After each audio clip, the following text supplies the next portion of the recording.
Welcome, in front of me is a Xiaomi Redmi Note 4X, and today I will show you how to set up the Do Not Disturb mode. So to get started, you want to navigate into the settings, and from there scroll down till you see the Do Not Disturb mode. And here you have the option to just enable it like so, and also set the time so it turns on automatically. So you get the time from to, basically where it starts and when it ends. And right now it's basically a night time. So you can change it, for instance, to like a work time, assuming, say you start work at 8, and just like so, till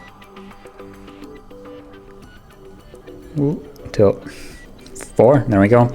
Actually, it's not till 4, till 16, it's 24 o'clock, so there we go. And then you have the repeat, so you can choose either every day, weekends, or custom. Custom will allow you to choose individual days, so I will select only weekdays and keep weekends off. And from there you can go back, and also you have the repeat Do Not Disturb time. Not really sure what that will do. And then exceptions. Here you can set additional features, so when the Do Not Disturb mode is active, you can actually add things that it will exclude from it.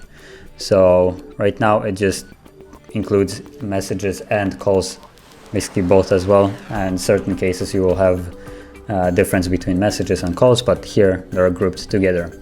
So you can have either everybody be able to call you, so that kind of defeats the purpose. All contacts, so everybody who is on your contact list, favorites, and custom. I guess you can customize, or you have to actually add the contacts themselves.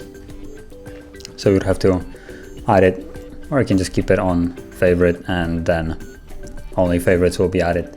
But yeah, custom will basically, if I'm now understanding this correctly, allow you to add specific numbers that you want to exclude from it. And those would be basically the ones that would be excluded from the Do Not Disturb mode when it's active. Okay, so that is how you would set it up. And mind you that when time is set, so like when it's enabled like this right now, you don't need to actually have it enabled here. It will automatically turn on at the specific time. But yeah, that's how you would set it up. And if you found this very helpful, don't forget to hit like, subscribe, and thanks for watching.